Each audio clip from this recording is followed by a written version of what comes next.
Quand je les ai reçus le lundi, ils ont commencé les contacts par rapport au dialogue qu'on a lancé. C'était normal qu'ils viennent ici aujourd'hui me faire le compte rendu. Donc effectivement, ça a bien duré. Vous avez constaté une heure. Bon, ils m'ont dit qu'ils ont fait toutes les forces politiques, opposition au pouvoir et la société civile, donc par rapport au dialogue. Donc oui, mais tout le monde est d'accord, mais il faut des conditions. Donc moi j'ai pris en compte les conditions qui sont posées. Et effectivement, la lettre n'a pas été fermée parce qu'on a envoyé la lettre, elle a dit qu'il y a d'autres jours qui peuvent être remis. Donc effectivement, maintenant le rôle revient au coordinateur du dialogue. On va en contact avec les gens, ceux qui veulent participer, et qu'ils donnent leur code de 12 à rajouter. Et nous, on va s'asseoir pour faire le chronogramme. On fait quoi, quand et comment. En ce temps-là, on va leur rendre compte. C'est à eux de voir comment ils vont venir pour nous appuyer dans le dialogue. Donc si j'ai bien compris, vous n'êtes pas fermé à l'idée que les conditions posées par l'opposition soient prises en compte? C'est ce que j'avais demandé, justement. Peut-être ils attendaient l'Union africaine. Moi, quand j'ai écrit la lettre, il fallait poser des conditions. On vient pour ça. Donc effectivement, aucune condition n'est à rejeter. Tout a étudié, en tout cas on est comoriens.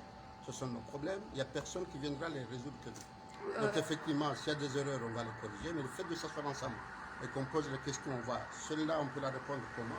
Je crois que c'est l'occasion. Et que le dialogue soit parrainé par la communauté internationale, ça vous convient aussi ou c'est toujours un dialogue intercomorien? Intercomorien, en tout cas, on a l'habitude. C'est-à-dire le dialogue de 2001. C'est intercomorien, la communauté était là comme parrain. Donc la communauté a deux rôles à jouer. Soit il est le médiateur, il est le parrain. Quand il est médiateur, ce n'est pas une bonne chose. Le pays, vous avez la communauté qui est médiateur, pas une bonne chose. Ça veut dire que le pays est cassé d'une façon ou d'une autre. On voit les pays qui sont cassés par la sécurité, tout ça. Effectivement, se joindre eux-mêmes, ce n'est pas facile. Mais nous, on est dans un climat où on peut s'asseoir et eux, ils nous accompagnent comme partenaires, ils nous donnent des conseils. Effectivement, c'est une décision qu'ils prennent, il faut qu'ils prennent. Une dernière question. Président, parmi les conditions des membres de l'opposition, c'est la libération des prisonniers politiques. Est-ce que c'est envisageable? Vous avez de la chance, parce que ce mot-là, je ne veux plus l'entendre parler, pour des politiques. On l'a arrêté pendant un meeting.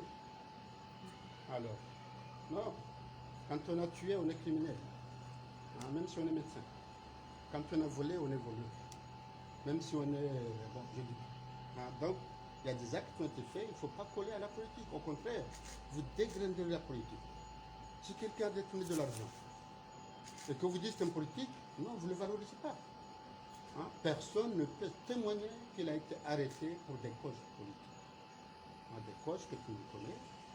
C'est dans la place publique, les attentats meurtriers, que ce soit en Mouéli contre moi, en jouant contre moi ou en jouant contre le vice-président le gendarme qu'on a coupé la main, est-ce que c'est des choses à discuter?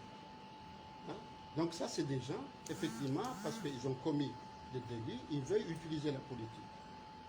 Donc ça, donc ces prisonniers-là, c'est à la justice de faire son travail. Bon, vous voyez, parce que quand elle a fait travailler, j'ai libéré. J'ai gracié. Je ne peux pas faire le travail à la place de la justice. La justice fait son travail et moi je fais le mien. Quand la justice rend la juridiction, bon, il y a grâce ou amnistie, et là ça m'appartient au standard. Donc ceux qui ont été jugés, vous avez vu ce que j'ai fait, ceux qui sont là, pas encore jugés. Maintenant, ce que je suis d'accord avec vous, c'est qu'il faut faire en sorte que ça avance. Pour que ça avance, parce que sinon ça risque d'être manipulé pour essayer de nous remettre en arrière par rapport à ce qu'on peut faire. Là, je suis d'accord avec Il y a une question, un débat qui s'est invité hier. Il y a une plateforme qui s'appelle Ukombozi, dont les membres s'appellent Ukombozi.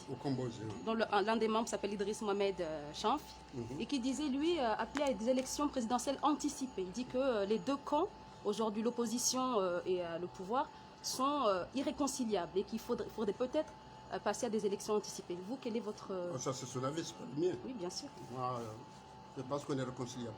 D'accord, merci. On ne peut pas passer le mauvais des élections. On fait des élections, il faut travailler. Mais si tous les 2 ans on fait des contextes, on va travailler. Bon, ça c'est son avis. Mais moi je pense que ça peut être réconciliable, il n'y a pas de problème. On s'assoit, on discute. Lorsqu'on discute, là, on détache ce qu'on appelle une feuille de route. Qui fait quoi et comment. Mais est-ce qu'on peut toutes les ans faire des élections? Comment on peut travailler? Donc s'il y en a des gens qui ne veulent pas venir parce qu'ils ont le CNT ou le gouvernement le dit, c'est leur problème. Mais ceux qui ont reconnu que je suis le président même, ils ne sont pas d'accord, ils ont été battus, c'est le problème.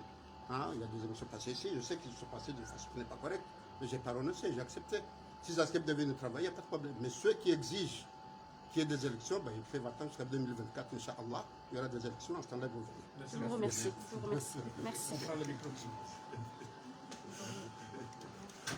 Marhaba Mendy. Mahmoud, comme d'habitude dans mon Chili.